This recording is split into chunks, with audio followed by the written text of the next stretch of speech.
Welcome back, everyone, to the Hearthstone Championship Tour Summer Championship, where champions are crowned and Admiral gets trolled. My name is Frode, and I'm joined by Brian Kibler. And what a fun segment to bring us to yet another top 8 qualifying match between Bloodtrail from Taiwan and A83650 from Poland. Yeah, and we are going to be sending one more player into the quarterfinals, which is only a single match away from the World Championship. All right, let's go ahead and meet our players. Our first, coming to the stage, representing Poland, please welcome A83650. Apparently having 5 numbers after your name is very powerful in Tournament Hearthstone. His opponent, the dark horse from Taiwan, it's Bloodtrail. Bloodtrail came to this tournament as an underdog, but so did his countryman, Samuel Sao, just last year.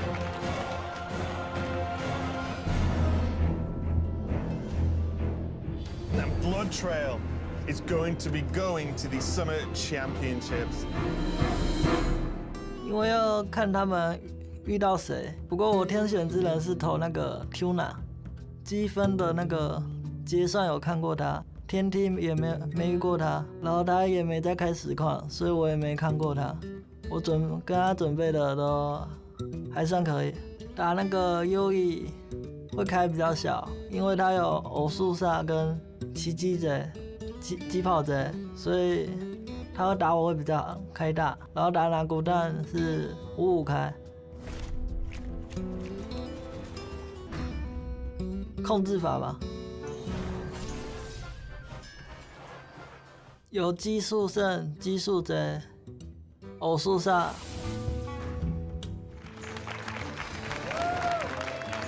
The stage is set for Group B decider match with a berth to the top 8. Hanging in the balance. A8 up against Bloodtrail. Want to give a little nod as Bloodtrail came out kind of guns blazing with his sunglasses.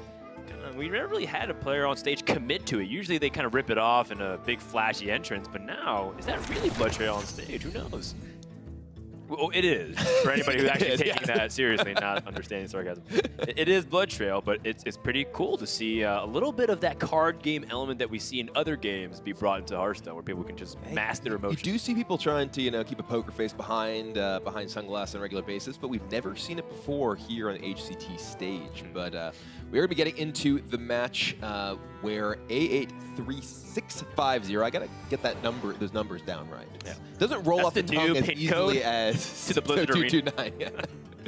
But he becomes the championship, of course. Both of these players with a few standard decks in their lineup and a couple of more unusual decks. Bloodtrail probably with the more typical lineup here, though he does have this Hunter. The Recruit Hunter has been a very powerful deck. We actually just saw it lose in our last matchup, but prior to that, it had the highest win rate of any deck in the entire event. That's right. It's actually been fairly consistent for Hunter in the past couple of metas. At tournaments, it's been posting very high win percentages, not just for Recruit Hunter, this pocket of the metagame, but also earlier this year when Spell Hunter was also on a tear. As I know, Firebat was talking many praises, or singing many praises rather, for the deck and the class. That being said, A8 has his own flair on the Tondru. We saw that that Trog Gloom Eater, that 5-mana 1/5 taunt, poisonous, really nifty with the Massive Oak Heart, and when it gets revived in the pool, ends up helping you a lot in the mirror. And that's going to be really important, not just for this game, because it's very clear that A is just going to ramp a lot with Wild Growth and Nourish.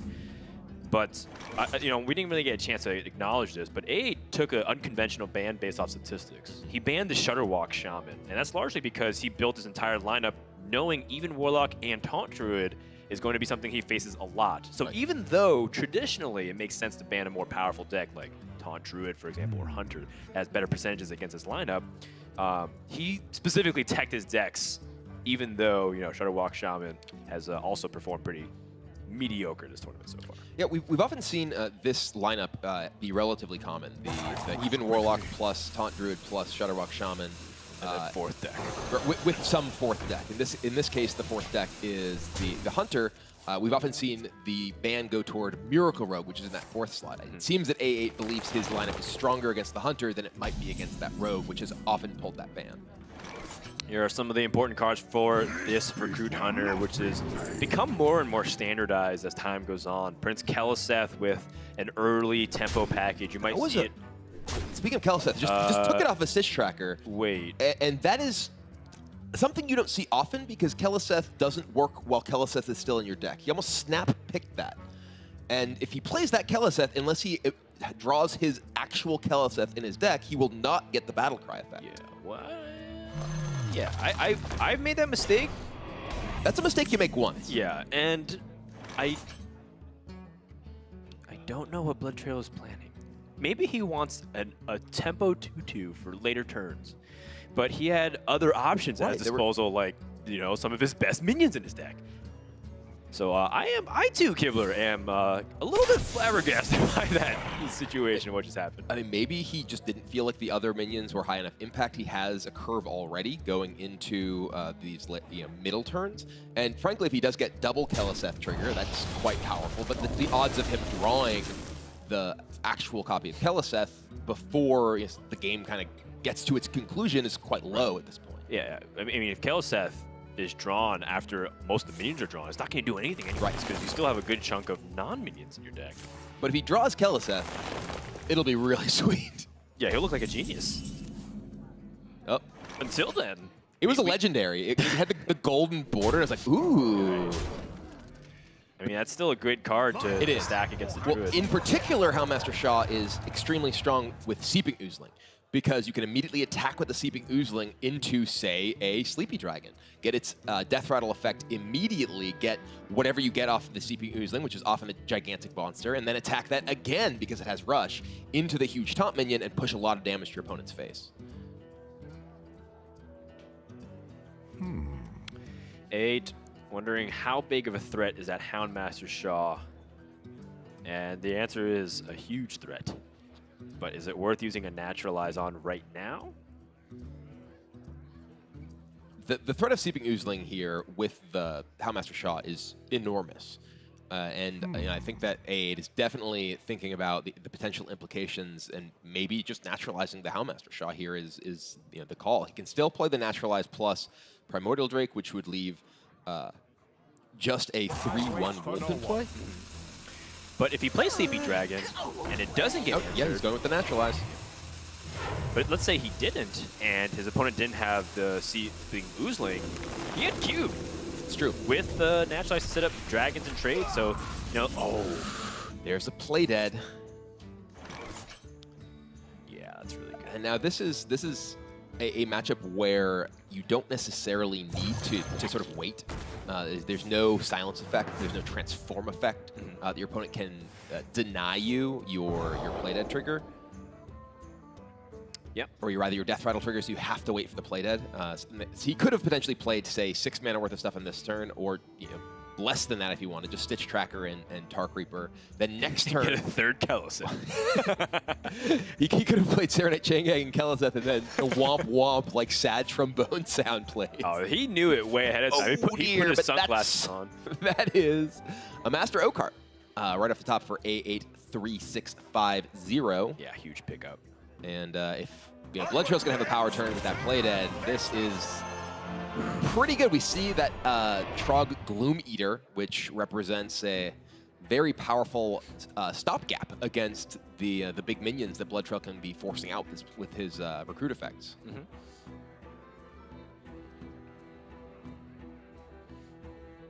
What to do?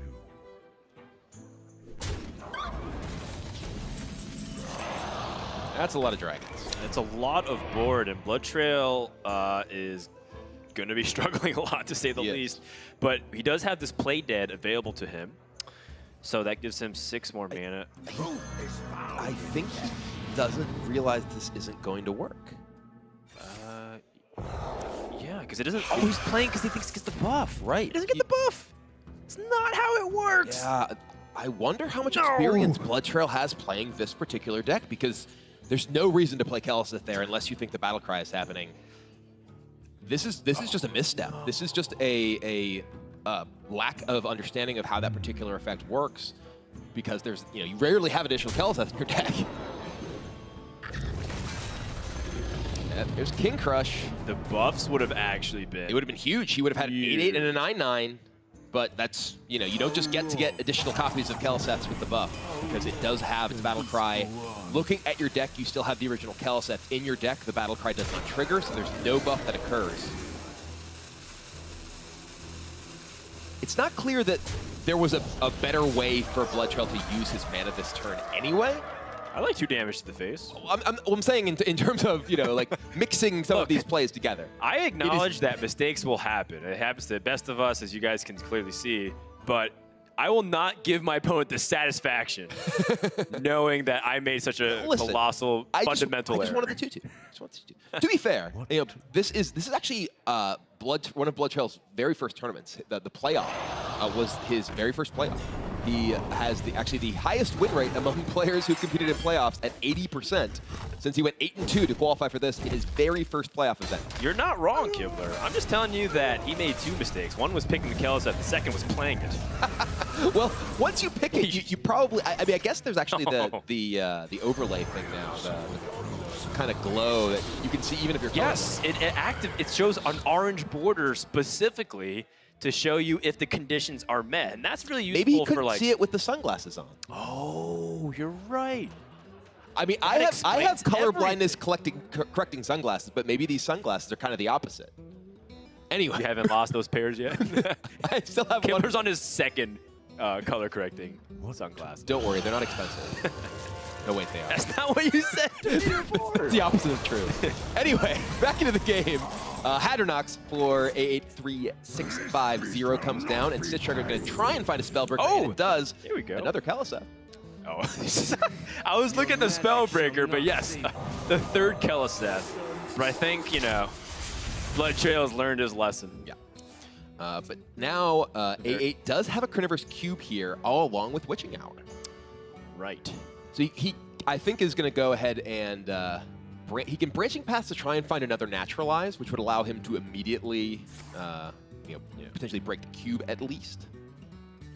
Man, what if Bloodtrail took the 3rd Kel'Seth and just completely trolled us this entire one? Just goes completely down the line of like, okay, if I'm not going to win this game, I'm just going to continue to meme myself here in front of tens of thousands of people.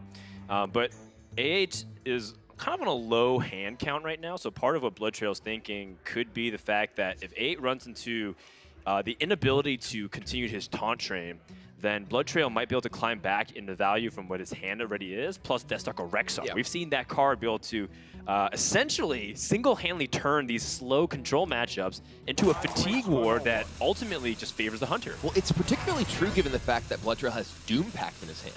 So generally speaking, the Taunt Druid deck can get a board that is able to defend itself or pressure that you end up not having enough time with Rexxar to actually assemble enough big things. Yeah. But with that Doom Pact, Bloodtrail does have the ability to clear off the board, and that's extremely powerful. No walls can hold me. I've actually never paid attention to what she says. No walls can hold me. Yeah, the more you know. Kind of important for Bloodtrail to get this Vanguard as well to set up preemptively for any big turn. This is a Witching Hour plus cube here for A8. So speaking of big turns, and this is particularly important because now, yes, there's a Doom Pact, but the Doom Pact will bring back 2 copies of Hadronox. There's the Kel'Seth. So Doom Pact for Bloodtrail here, if he chose to play it, would clear off everything but leave 2 Hadronoxes. He would get himself an 8-drop from the Silver Vanguard, so looks like he's not going to go with that, going to go ahead and take the immediate trade. There's Kathrena. Yeah, I think he was also looking at Deathstalker Rexxar potential. The Witchwood Grizzly here is okay to also soften up the board.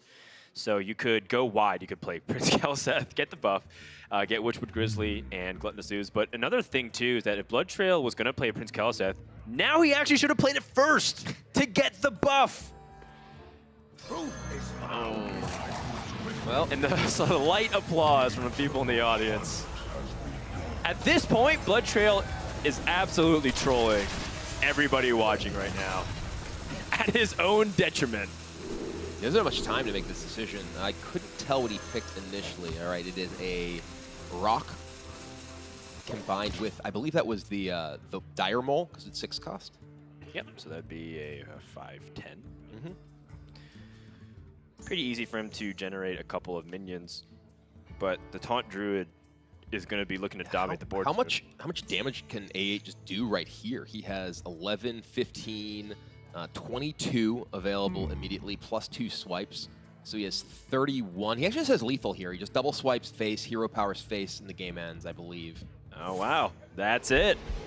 Yeah, actually, am I mathing that wrong? No, there's at 35. Did I get to 31? I think he might not quite actually have lethal. Maybe I did the math wrong the first time. I think I was counting at 31, not 35. I think the situation hasn't changed. Regardless, the game might not actually be over. Yeah, I counted to 31. It effectively feels over, unless Bloodtrail picks up silence. That's a silence. Okay, this is huge. Spellbreaker that is Doom Pact here. The best draw. This is just going to completely wipe out this board. Oh, he's going to go ahead and save. Yeah, he's saving a card from his deck. So yeah, the Doom Pact here will get him a beast, but it actually doesn't get him a beast. Does Katharina have anything left in the deck to fetch? Oh, the Witchwood Grizzly. That was the last beast, so Katharina, it looks like... Oh, Charged Devil Sword. Oh, it doesn't actually get anything. Bloodtrail down to just 4 life. There's Witching Hour Naturalize. There's Justice. And now he has his board back intact. And there's nothing Bloodtrail can do about it right now. He's down to 1 card in his deck. He is Rexar, so obviously he has the opportunity to dig up some more beasts, but not gonna do very much against this. If he could get like there's no charging poisonous. He could get poisonous taunt. He could get a poisonous taunt with play dead. Poisonous any blow bat. There's a blow bat. Poisonous. No! He just played at it right. Oh, what? No! Bloodtrail, what are you doing?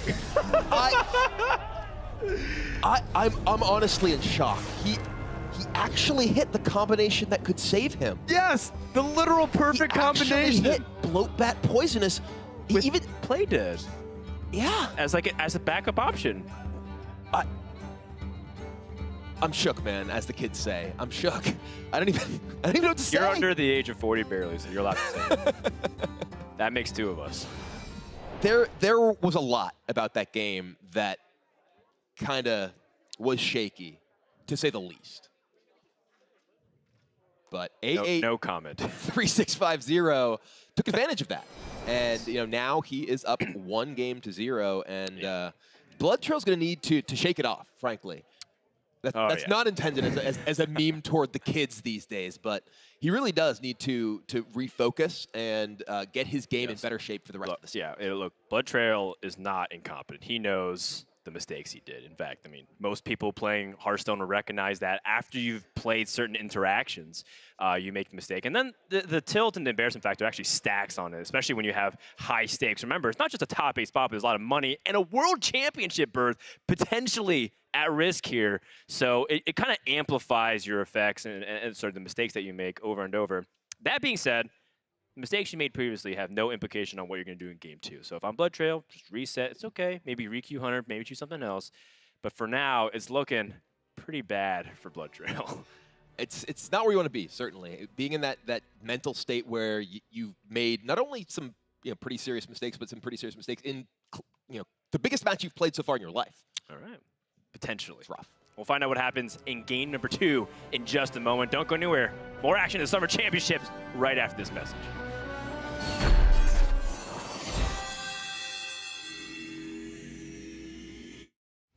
We have forgotten what makes us strong.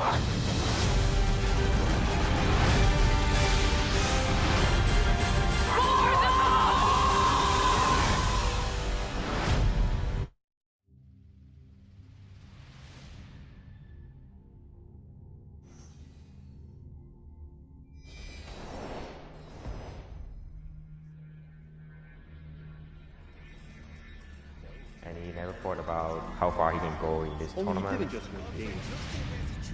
clear any board, but it doesn't have Bloodtrail. It's going to be going to the Summer Championships.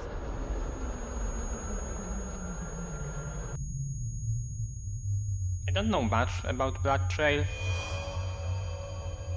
저도 사실 아무것도 모르는데. No, I don't know it. No, I don't know it. 我从台湾的苗栗县过来的，我现在大三。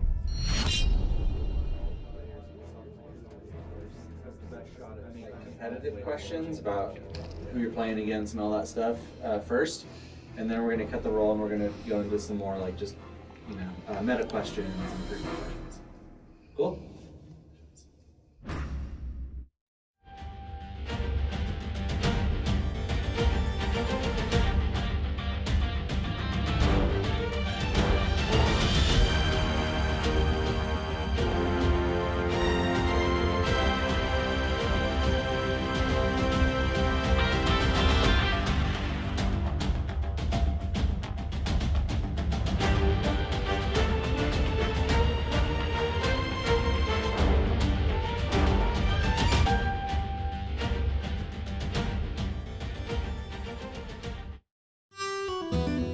Hey, I'm 83, I'm from Poland, but I'm currently living and studying in Germany.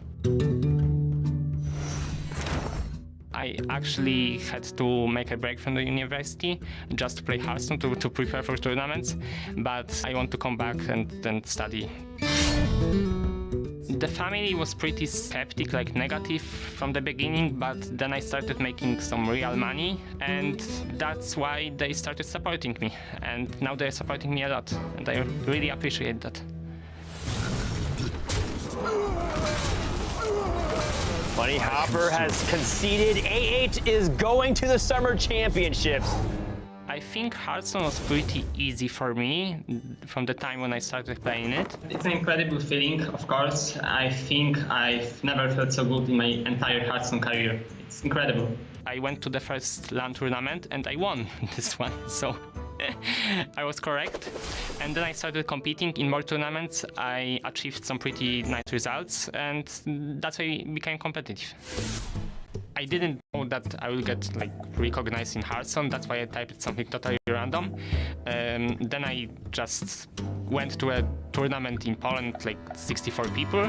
I won this tournament surprisingly, and then everybody was knowing me, and it didn't feel like really changing the nickname after that.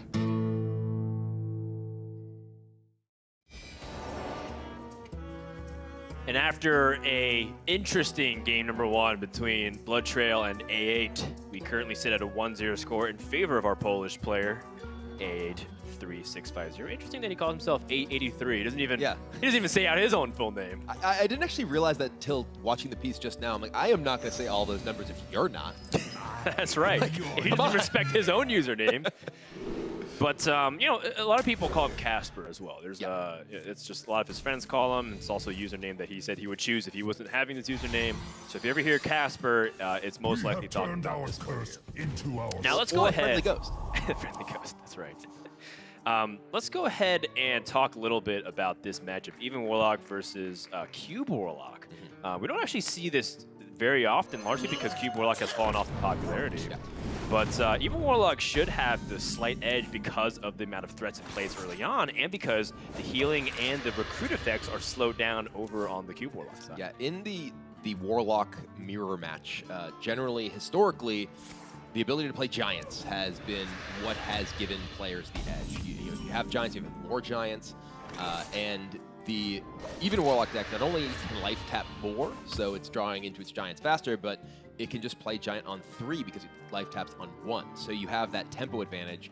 And I'm interested to see if A8 decides to try and preempt the Giant with just playing a Doomsayer right here. Yep. And you know that turn 3 onwards is where the threats really start getting problematic. And, the nice thing, too, about A8 is that this Doomsayer play can get followed by another Doomsayer. Right. The big thing that you're often wondering is, can I follow up a Doomsayer play after the explosion goes off? Am I just going to be passing again? Not in this case. A8 actually has that that 2-turn play. Yeah, and here he cuts off any real effective play from Bloodtrail because Bloodtrail could play just play a minion here to get a card out of his hand to draw a new card. We see some Bloodtrail fans in the audience right there. They were cheering for Viper in the last game.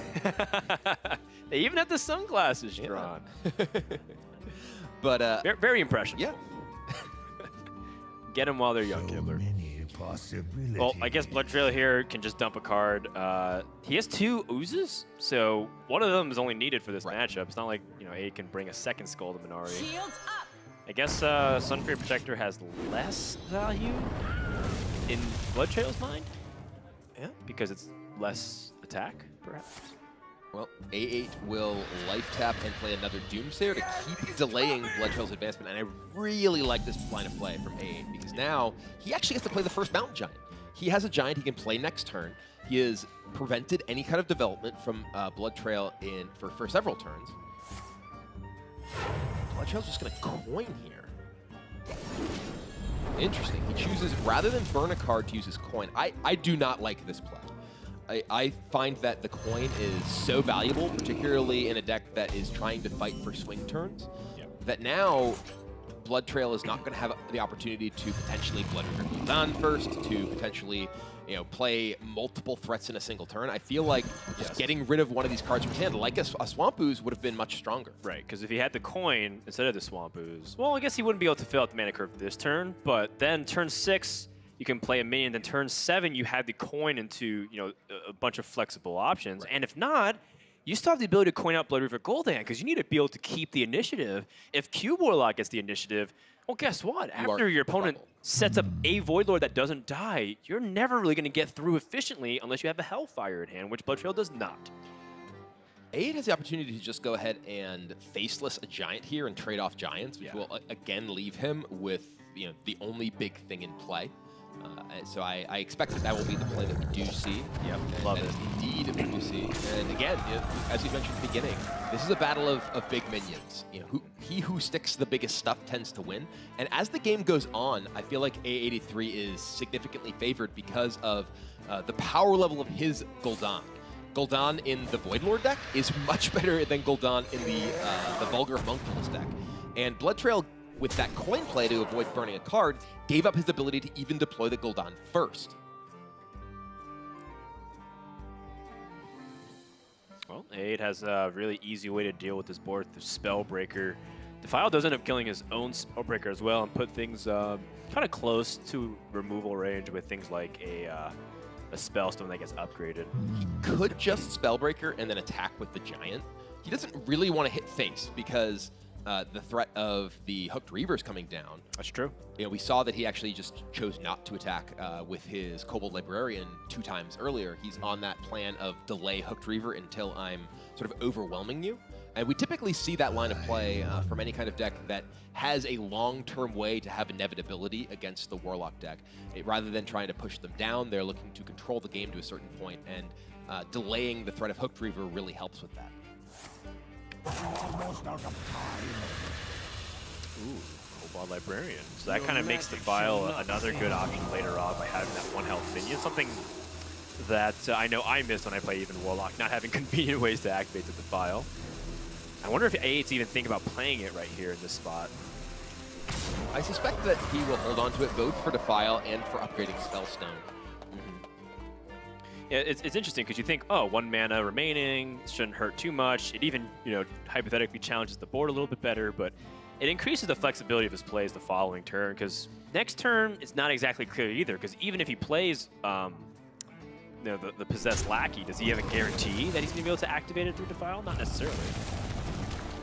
Well, the Defile for Bloodtrail does let him take out the Giant here and does open up a Lich King turn for him on the next turn. Yes, he tapped into the Lich King, so he might run into hand. Potentially burn a card, yeah. But there is a opportunity here. Well, I believe only 1 more demon is remaining in the deck with the Doomguard. That's true. 2. So A8 knows exactly what's coming out, and if he wants to get any Possessed Lackey value in this game before he inevitably draws the other demon, now seems like a pretty decent opportune time. Right, he can Lackey Defile right here. Right. But that would mean that he's not getting the 4 damage from his Spellbreaker onto the minion if he doesn't want to kill it. Yeah, that's the really sad part because he needs that 1 health, but he can't play the Cold-Blooded Librarian and the Defile and the Lackey. The nerf really coming into play here.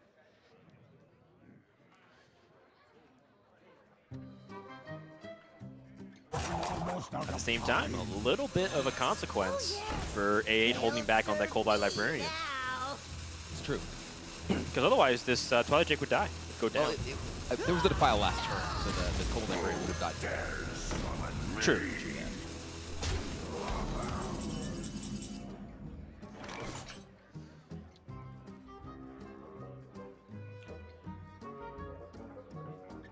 Bloodtrail choosing not to Lich King. He does not want to get another card burned, it seems. It also just allows him to develop a wide board here with 3 minions and ensure that he takes out this Doom Guard.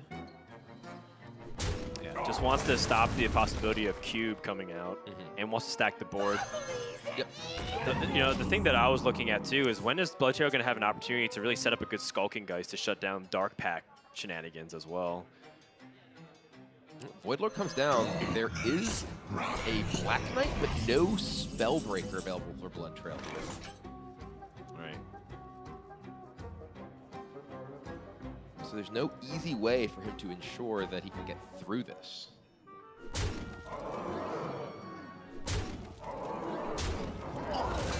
Okay, just setting up even a Lich King. Saw Defile, so his board's a little less likely to get cleared unless his opponent has a second Defile. Death and Decay is a strong pickup here for Bloodtrail because it can potentially clear a board of Voidwalkers if he does, say, Black Knight into Death and Decay to push minions through, if he is up against a Voidwalker. Or a Voidlord, rather. Right.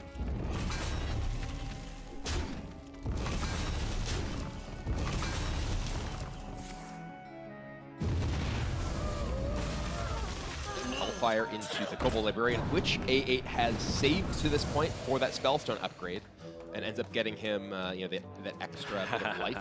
Or, ooh, interesting. There is a Defile. He could hold on to the Spellstone to kill a larger minion later. Yeah, like a Hooked Reaver. Yeah. 7 damage Spellstone, 7 health minion. Does A8 want to tap as well? Looks like he's pretty content with what his hand is currently. The Hooked Reaver. He cannot. Oh, he can. He can Vulgar Homunculus tap Hooked Reaver if he so chooses. Yes, and I think that is the first thing I look at, is to try to put maximum pressure onto the board. Another option is the kind of what we're trying to talk about, when you can set up Skulking Geist against your opponent that really thrives off of combos, but there's also, merit to how late are you going to play things like Blade of Gul'dan as well. So if you play demons like the Hooked Reaver, you set up for a better Gul'dan. It takes out the 2 Dark Pacts, but none in A8's hand, so does leave Bloodtrail with a little bit less offensive play available here. Right, but I think because my opponent doesn't have any cubes possibilities with because he doesn't have Skull Minari, nor has he played Blood River Gul'dan, I'm less afraid of that Dark Pact now. So I actually think setting up the Hook Reaver might have been a little bit more fruitful for Bloodtrail. Yeah. Especially, I mean, we have vision of the hands, but 2, seeing the board state now, I'd much rather have a 7/7 in play than a 4/6. Yeah, now this is a pretty huge swing turn with the Gul'dan from A8-3. Gastropod, pretty useless at the point where your opponent has the hero power, but this is exactly what we're talking about with that Death and Decay from the Lich King. Death and Decay plus Black Knight, clearing off the entire Gul'dan board here.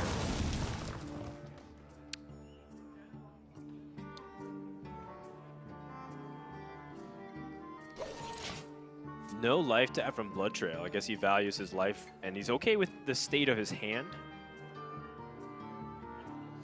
So now, the Lich, or rather a Voidlord here that A8 has that he could drop to try and defend himself a little bit more. Doesn't die to the board. Yep. Doesn't die to a silence. And he's not in risk of just getting killed if it were to get silenced. Yeah, I'm gonna go ahead and Voidlord here.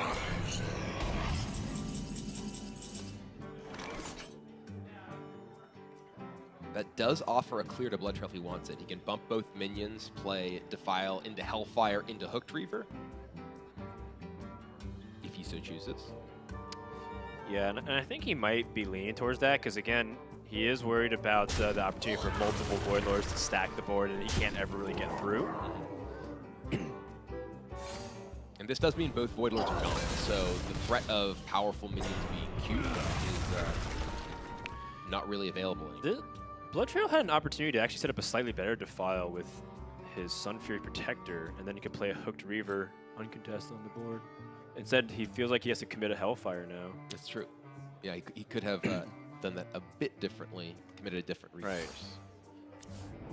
Interesting. So he's just going to play the Hooked Reaver, leaving these 3 1/1s up. So the thing that I've kind of noticed is that Bloodtrail is constantly changing his opinions on his own lines of play halfway through, and I feel like they're causing him to not be able to go into a concentrated effort, and as a result, builds like a weak game plan overall. Yeah, I get the exact same impression. It feels like he is second-guessing himself mid-turn and not really having a coherent plan in a lot of these instances. And it's almost like A doesn't even have to do anything. He's like kind of just removing Bloodtrail, and if he sticks a minion onto the board, he's pressuring the life total. And because even Warlock is bad at healing compared to its counterpart, Cube Warlock, A will have the advantage if it goes down to a fatigue scenario, or it might just hero power him to death. Right. Because that 3 damage might look relatively innocuous now, but it's still getting kind of close.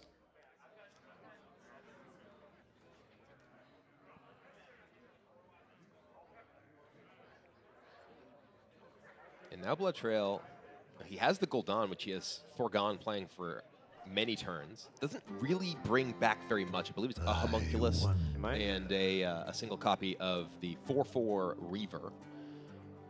But he may just need to get it online soon, or else he's going to die to the opposing hero power. He's just behind. Yeah, he needs to create parity with the Blood River Gul'dan. And the good news for Bloodtrail, the only few pieces of good news is that he's ahead in the fatigue count if it ends up going a very even trade.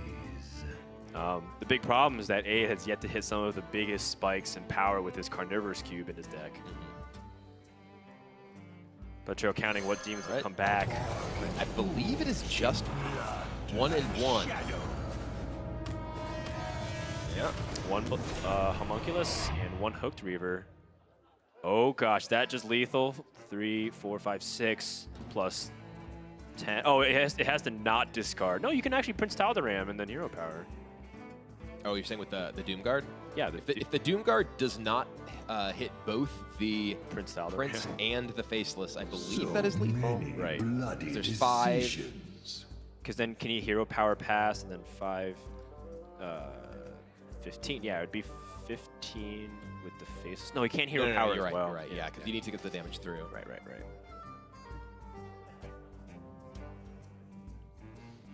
Man, not quite. A kind of go for that big Spirit Singer Umbra on the board, but unable to capitalize off his Death Rattle effect at the moment. I must heed now. Doomguard. It does look like, all right, the Faceless is gone. Still good. Yep. Prince does still give another Charger, and yeah, he's still just going to get that damage in. Still very close. But this is a lot of damage going to Bloodtrail's face. 8, 9, 10, 11, 12, 13. He is at 2 life. Super close.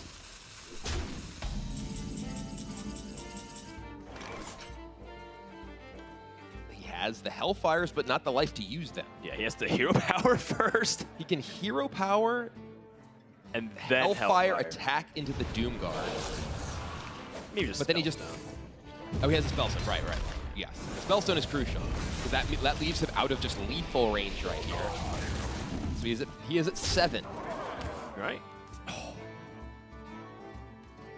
Hellfire is 1 damage off lethal. He can just Godfrey hero power face here. I think A8 just wants to get a threat in play that survives Bloodtrail's hero power. What are the threats remaining from Bloodtrail? He actually has a decent amount. He has another Hooked Reaver. He has a Mountain Giant. That's enough to kind of make you hesitate and look at The thing is, their hand. A8's 4 cards remaining include Skull of Luminari, which doesn't do anything at this point. Both copies of Carnivorous Cube, which don't really have anything to eat, though they are just 4/6s, which are actually relatively threatening. Yeah, I'd cube my cube at this point. Right.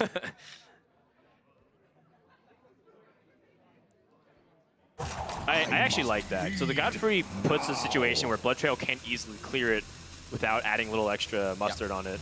And then A8 has an opportunity to cube a minion substantially because it's on the board.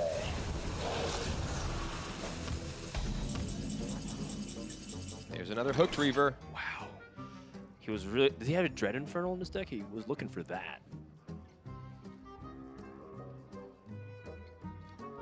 Well, if Bloodtrail does not hero power this turn, he dies to Hellfire hero power. So he could play Hooked Reaver Giant here. My hunger grows. He's going to play Sun Fury. He needs to get that hero power, and he recognizes that. I believe we saw a Spellbreaker used. Unless I'm mistaken here.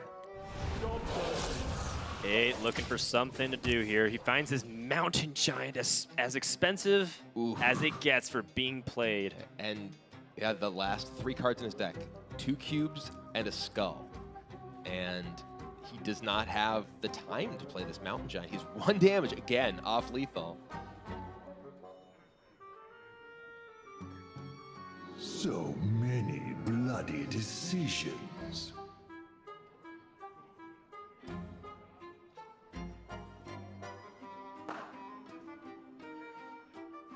If A8 uses his Hellfire, he's lets Bloodtrail seize the board again, and he can play Gengraming and Hooked Reaver. I actually don't see a way for A8 to really win this game at this point. All of the cards remaining in his deck are extremely weak, and Bloodtrail has the parity with the hero power. I must feed now.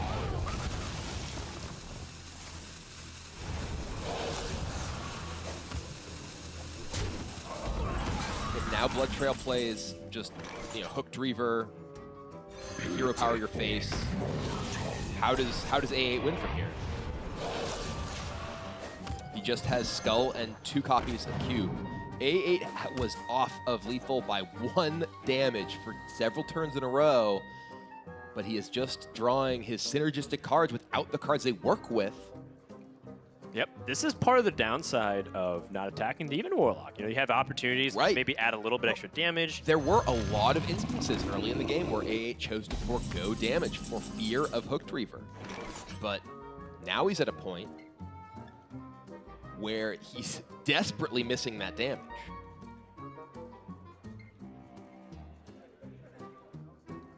If I'm Bloodtrail, I know Fatigue's on my side. I can actually just play a straight-up removal plan through and through. There just aren't threats left for A8. You don't need to worry about anything. You have threats. Your opponent does not have the cards to deal with your threats. Your hero power and Fatigue are just working to keep you ahead. There's Skull. That's just a blank card at this point. A8 would have to play Possessed Lackey, hope it does not get Hellfired. Hit the 6/5. Actually, no, because the opponent would just hero power it. Because I was like, well, then his last play is cube his own cube. But his own play right now is just a Carnivorous Cube as a 4/6. And again, it doesn't really matter here. Bloodtrail can just bump here, play another minion, hero power your face. Yep.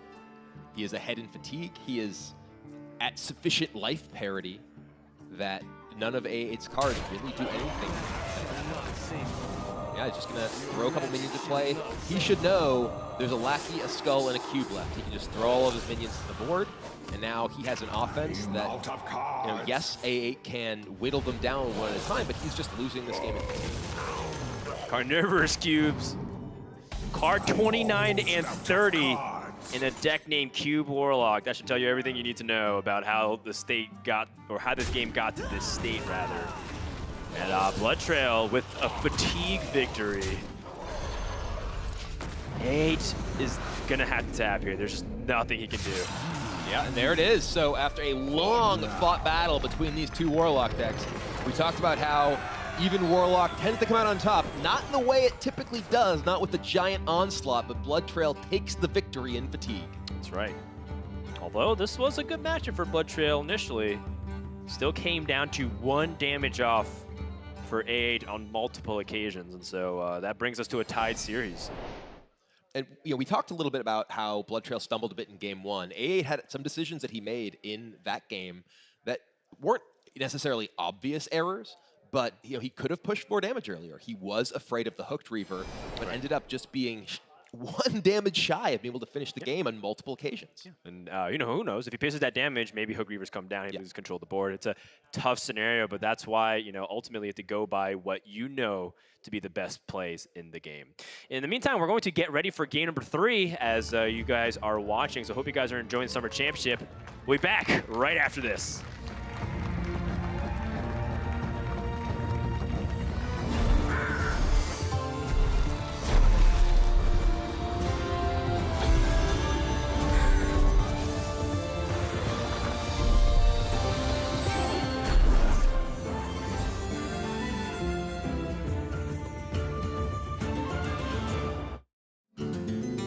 On this week's episode of Talkstone. Now it's time for the well-played moment, where we talk about our favorite plays. Our well-played moment has to be from HCT Soul just a few weeks back. Taunt Druid versus Shadowwalk Shaman. Cinderlaw goes with a 2/4 Acolyte opinion that he had just drawn thanks to Prince Keleseth earlier on. Saiyan recognizes this, and he's like, well, I'm not really aggroing him down. He's drawn so many cards. I just got to go for it here. And so he swipes, and he naturalizes, and he puts more damage in the Acolyte, and everything seems to be going well. The pieces are getting burned. It was burned. I'm like, these are important cards. These are very important cards. But so I was like, everything still works. And then all of a sudden, well played. Boom! Shutterwalk just blows up. And Cinderlaw, you can see it in his face. It's like rage and fury. Like Cinderlaw, he's like, I'm done. I can't win. It's over. Just concedes. And it's like, it's just insane to watch. Kind of the perfect way to cap off that intense series with Cinderlaw burning the Shadowwalk. Game 5. Oh. Yeah.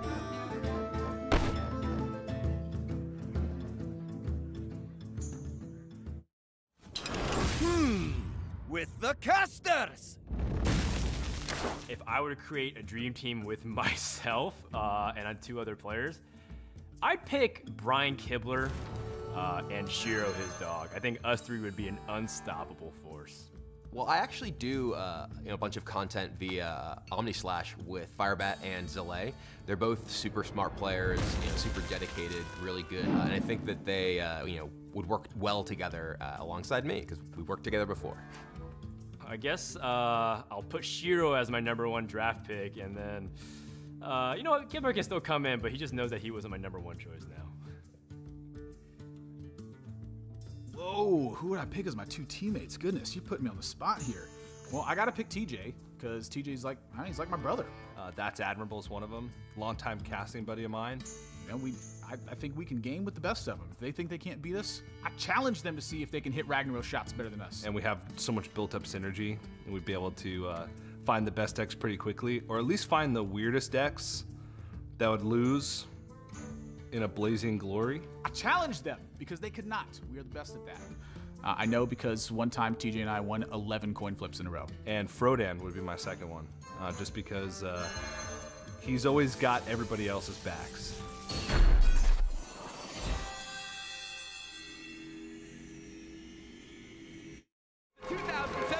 Hearthstone World Champion!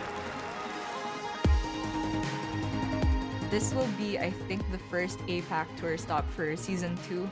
I am cheering for Stars. 最大改变就是好像突然很多人都在台湾的人都认识。It's a bunch of smart, cool people that you want to hang out with. Gia, you need to tell us where it's good. Follow your nose. The way the decks line up, I don't think he ever gets there is the thing. That's it. That's gonna do it. Oh my gosh. Took a little bit of a risk. Welcome back to the Summer Championships, everybody. I'm in search of a new casting partner after discovering that we lack the proper synergy and chemistry to bring you guys a high-quality product. Shiro does not have a casting partner. That's right. My #1 draft pick. Those comments were after they told me, oh, Kibler didn't pick you at all. He didn't even say anything about you. And I'm like, Yikes. I was very disappointed that there was a picture of me and not a picture of Shiro there. Yeah, And I know. the producer, the executive producer for this, actually did like BlizzCon a few years ago and has the greatest footage of Shiro ever taken. That was at BlizzCon. Let's be real. A small indie company like Blizzard can't afford the royalties to pay for a licensing image of Shiro. They already From have BMK. They already have it. He was at BlizzCon. He signed the rights for them to use his image, you know, because he was president of that tournament. That's how. Oh, okay, so Shiro can sign NDAs. That's great. It's got pause, man. Anyway, into this actual game going on. We have Bloodtrail playing his Hunter deck once again, and Stitch Tracker. Do it! No, no! Yes, for the memes! Oh, you. Whew.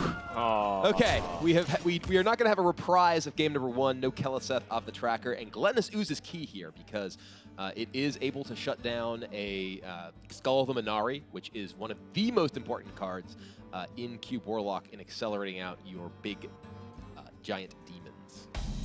Man, I really want him to just take the Keleseth, because then that just becomes funny at that point, and this guy's like become a legend. I mean, I would do that, but not like here. He could have hit legend on the 30th day of the month by taking Keleseth for the second time. Again. Off a Stitch Tracker on curve. All right, well, A8 has the opportunity to play that Giants, what he's been gearing up for. Bloodtrail does have the Hunter's Mark to answer the first Giant at least, and he has been getting aggressive in this game, which is pretty important because, you know, this is not the Hooked Reaver deck. It's not like you have any reason not to just push the damage to your opponent and ensure you get them as low as possible, as fast as possible. It can even be like Hunter's Mark plus Flanking Strike to develop on a minion. Not the Stitch Tracker. Oh, please! He does find a Silver Vanguard here.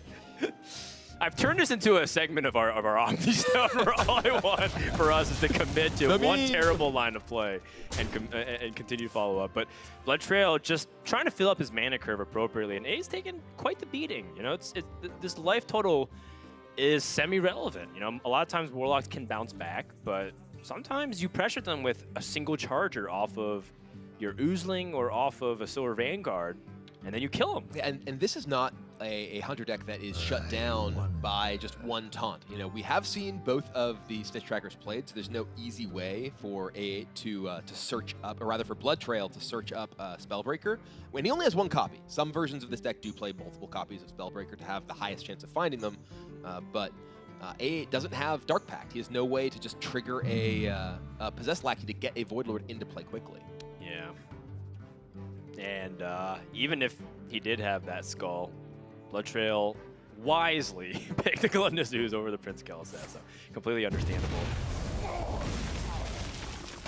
Coming up on the Seapling Oozling turn. It's not what Bloodtrail wants to see. If he keeps picking up his heavy costed cards, he's not going to recruit anything. He still has another charge, Devil Sword, Katharina, and Lich King in his deck, at least for that particular recruit effect. Is there any 8-mana minions? I don't believe so. There's no Lich King in this version of Warlock, so there's no value to the copy. There is a Spellbreaker, so that will shut down the threat of the early 8-drop from Bloodtrail. But there's not that much life for A8. Well, there is Keleseth. Oh, imagine if he picked the second one off the Stitch Tracker. It would have worked. Because then his Tower's Devil Sword comes out as a 9/9. This will have to do, though, for now. All jokes aside, Bloodtrail is looking to close the game relatively soon. Does not want to give time for the Cube Block to get to their big Voidlord plays. And this may look a little weird, choosing to kill the 8/8 rather than push a lot of damage to face. He could have, for instance, killed the Spellbreaker and pushed 6 damage to the face against an opponent who's only at 13. But this turn at 7 mana is the opportunity for a Possessed Lackey into Dark Pact into Voidlord, and that would be potentially difficult for Bloodtrail to get to with an 8/8 just still sitting on the board on the other side. With an 8/8 on A8's side. I don't really think there's much. Thank you. I'll be here all blew weekend. my mind. I'll be here all weekend. A8 doesn't really have much going on right now with his hand. I wonder if he's thinking about life tapping this position because of how awful his hand synergizes with the state of this game right now. It's not looking good.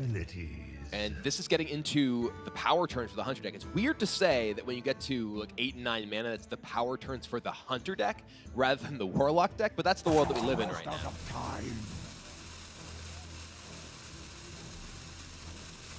His job is pretty much to survive. So that's what he's going to do. He's going to try to use Prince Tal'Daram to survive. Tough situation here for A8, but if he can make it to Void Lord and Blood River Gul'dan without dying, those Void Walkers will stop the charges for a while until you have things like Lord Godfrey, potentially even Defile to clear the board. Well, there is another Oozling here, or a Charged Devilsaur. Gonna go ahead and Oozling it up. Finds himself Kathrena. So there's one Charger and 2 Taunts available left in the deck for that particular Death Rattle. And no Beasts for that to copy for A8.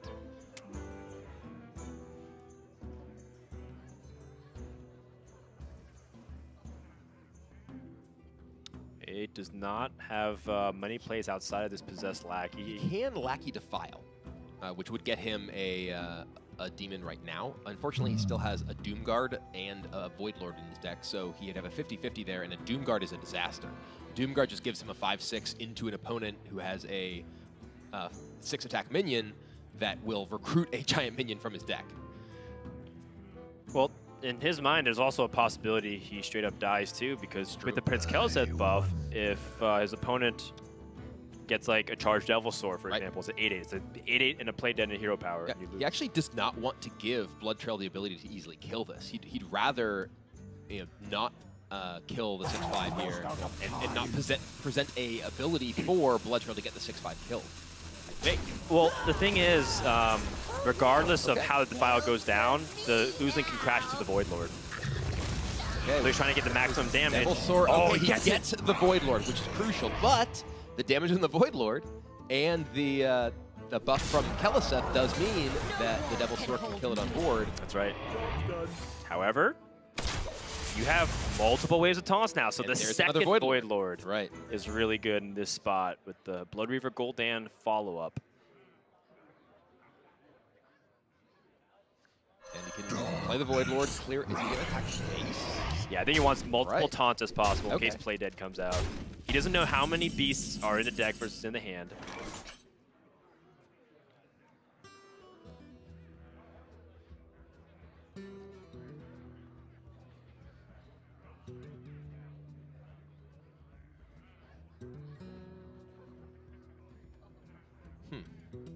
It's an interesting spot. The 2 Chargers are in Bloodtrail's hand. He has a Candle Shot, so if he wanted to, he could King Crush plus Candle Shot here. I'll go ahead and just take this trade first. Gets Kathrena, which only gets the taunts now.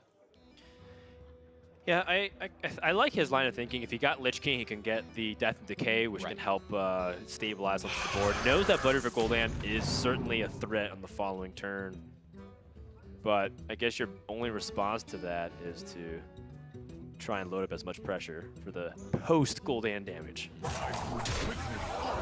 And these are a lot of big minions available here for A8, but also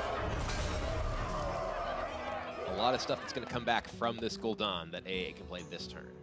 So, interestingly enough, A8's had 1 Voidwalker and 2 Void Lords die. So actually he has a higher chance of... Well, he actually, if he just trades 2 in and then Gul'dan's immediately, then he's guaranteed to get Void Lord, Voidwalker, right? Oh, no. No, he'll be 1 off. Right. So I'm saying, just trading. It's just interesting that the pool is relatively high or concentrated that A8's most likely going to get 2 Void Lords back. Well, now he just traded everything in, so still very likely.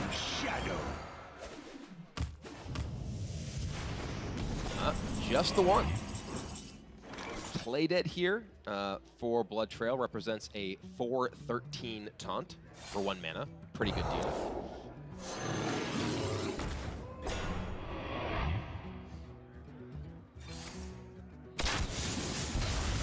Now, I'm just saying, man, a lot of these attack values could be just a little bit higher.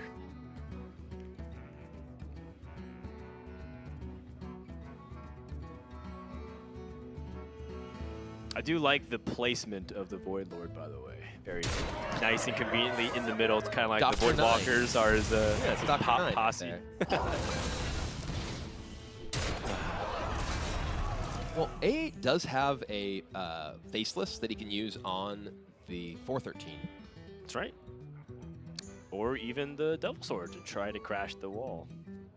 But true. I think the 413 might be more efficient because he's just trying to run the Recruit Hunter out of threats. He can also potentially try and eat the Kathrena and get bloody decisions.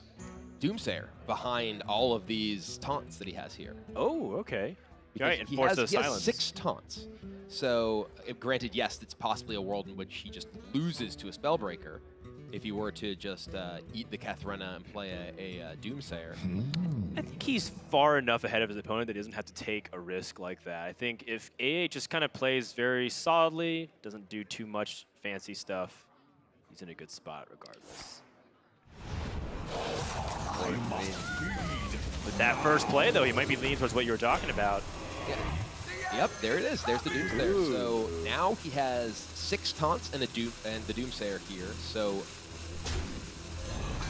okay. Okay. Nice little touch. Playing this here, this does a couple of things. One, it's better if the Doomsayer gets killed, and 2, well, you also just get a demon into play. I believe he has the Doomguard remaining, which is a fantastic opportunity to get the Faceless and second Doomguard down, or even just the Carnivorous Cube. Because if this goes off, you know your opponent does not have a Spellbreaker. So that's a very clear opportunity to use a Carnivorous Cube. Right.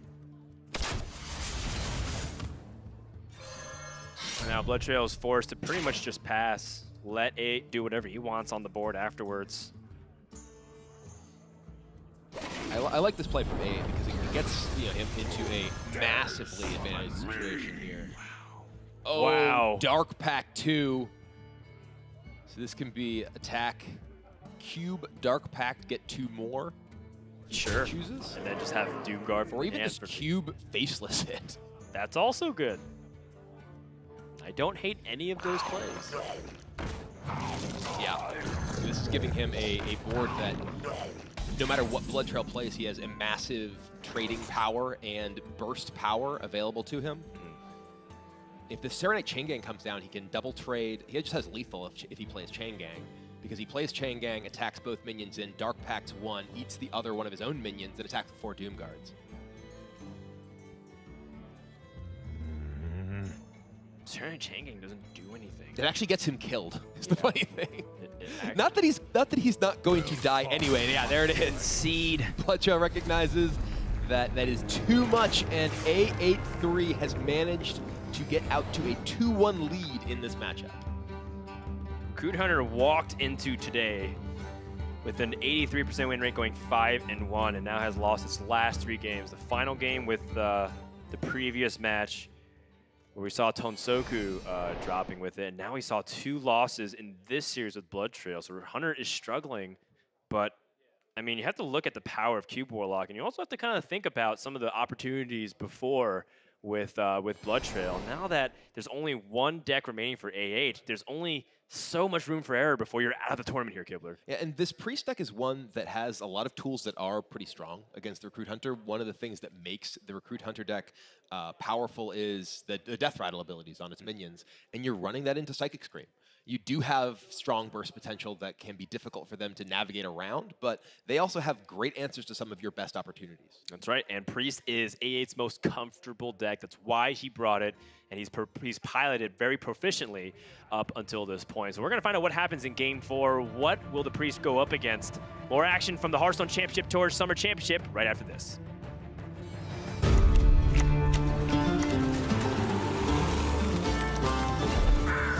The Hearthstone Championship Tour continues. It's go time!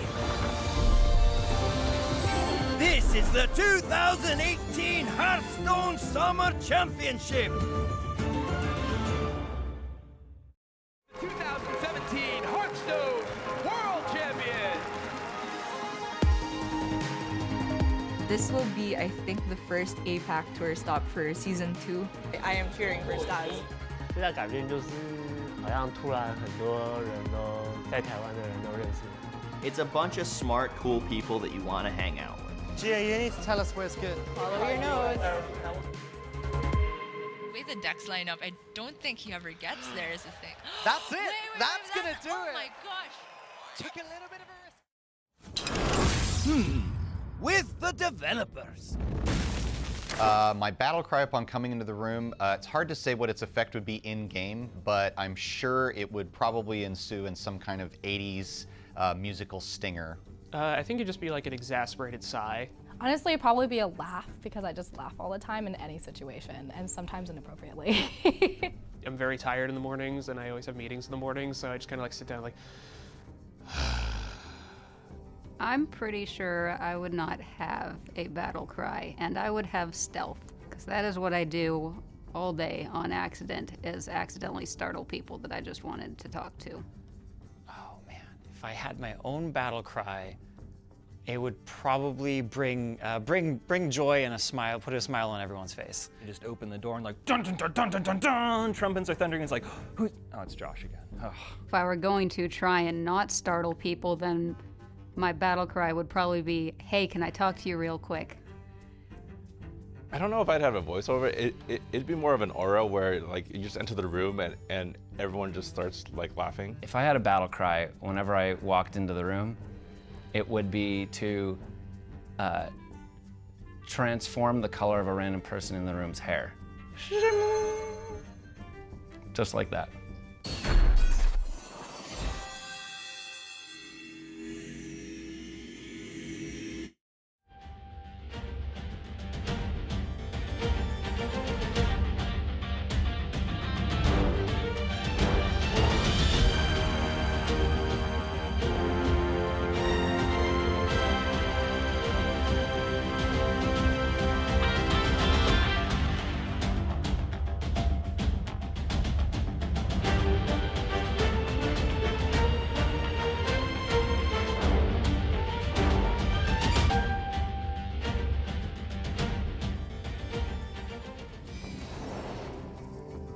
History repeats itself as once again in their second match this weekend, A83650 is up 2-1 over Bloodtrail with Priest remaining. This happened the first time they played on day number 1, I believe. And A8 lost. He was actually up 2-1 and Bloodtrail won 2 games in a row. Will history repeat itself? Now, we did hear A8 mention that he felt like he got a bit unfortunate in the first series he played against Bloodtrail, and now he has an opportunity to try to turn that on its head, as Bloodtrail is the one who needs to dig back and win 2 games in a row here. Yeah, part of the reason why A8 felt so comfortable with the Priest, because he feels like he has so much experience on it. But how will it fare against a matchup that is traditionally favored pretty significantly for the Taunt Druid?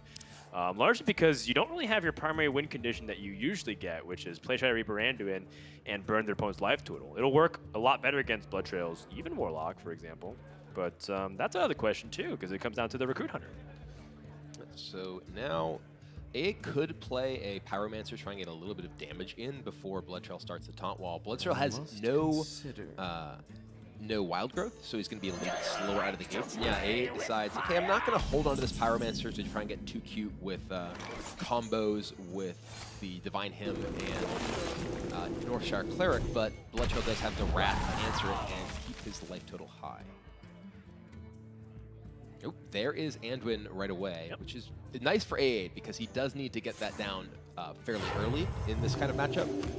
The armor gain of the Druid makes it difficult to just go with the typical Alex Straza blow you up plan. And armor gain begins right away from Bloodtrail as anything summons brings out an Iron with Golem. Yeah, precisely.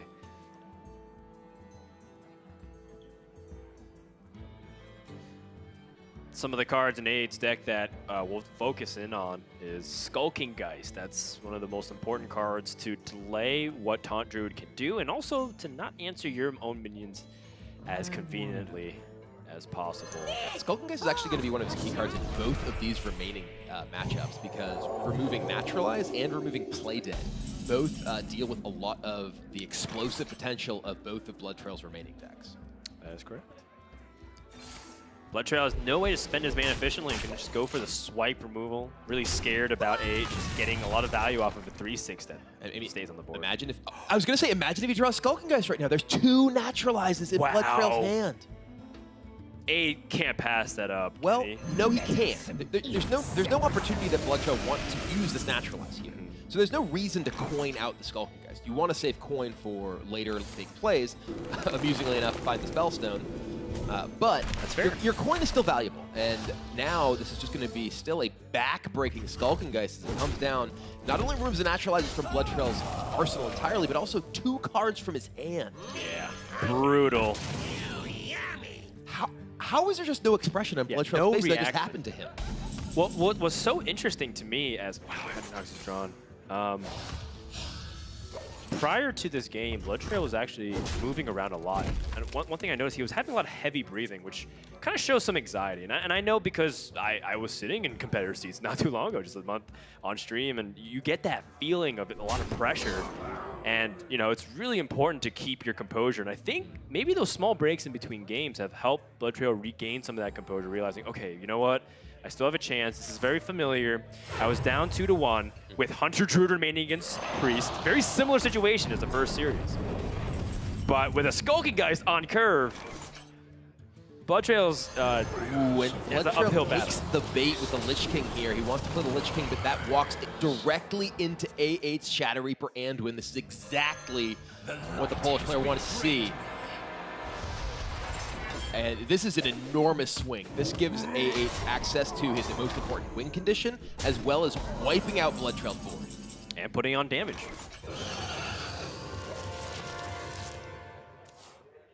Oh man, is that Twilight Acolyte? It is! That is just devastating a game here. He steals the Hadronox that prevents it from ever being in the pool for Bloodtrail. All of Bloodtrail, so he just concedes.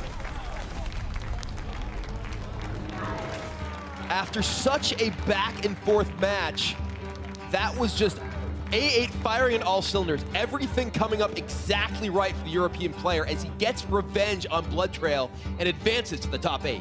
Respectful handshake, of course. A8 able to correct history. That is the reason why we play some of these double elimination groups. You get to try again. And this time, second time was the charm for A83650 as he, along with Naoki Don, will advance from Group B and play on Championship Sunday's top 8. Yeah, we heard A8 mention, you know, I think things just didn't go my way the first time we ran into each other. Well, that definitely went his way, and we're going to see if it keeps going his way moving forward. Cora, take it away. I talk about a game right there. Finishing it up with the Cabal Shadow Priest and the Twilight Acolyte. We have A going to the top 8, joining 2 other European representatives, Viper and Bunny Hopper, who have already advanced onto the quarterfinals. A, how are you feeling right now? I'm of course feeling amazing. It's an incredible achievement to join the top 8, but the job is not done yet. The most important game is tomorrow. Dang right it is. The most important game is tomorrow. That's a fantastic mentality to have. But of course, we got to talk about the fact that this was a rematch. The first time you and Bloodtrail played against each other, he ended up winning that series. So what did you do differently this time? Anything in preparation, or maybe just the games went your way?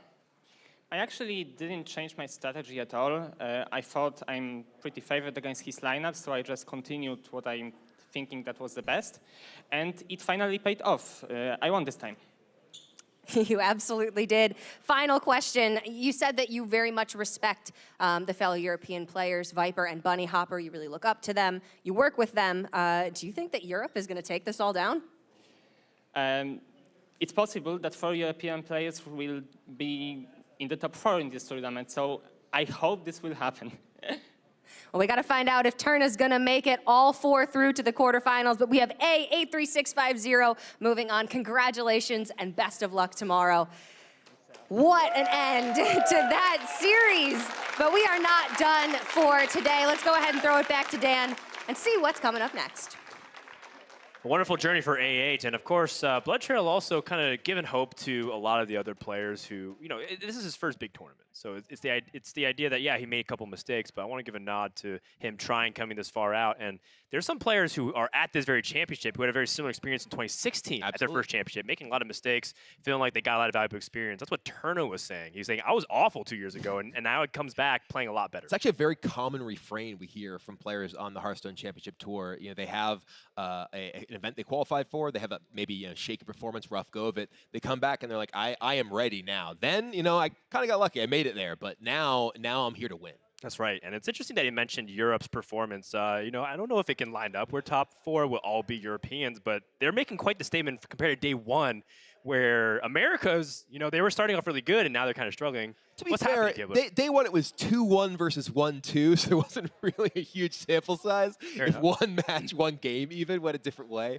would have been the opposite. But I mean, we have historically seen the European region do exceptionally well. I think that what was it, summer last year, where 3 of the 4 were representatives who moved on to the World Championship were from Europe. So it's not really surprising to see many of the European players doing very well. In fact, the European region was the one that had most of the well-known players who came into this event.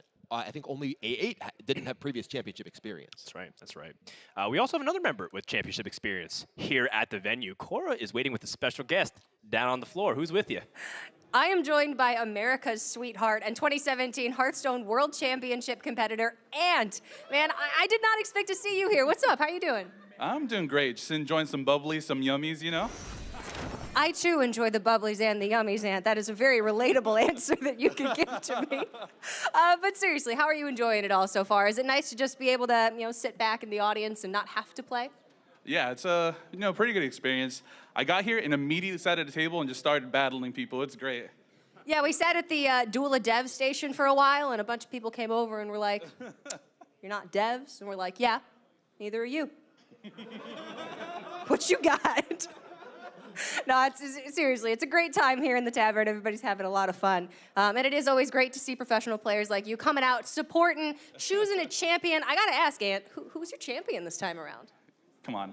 Is that a real question? It's killing all day.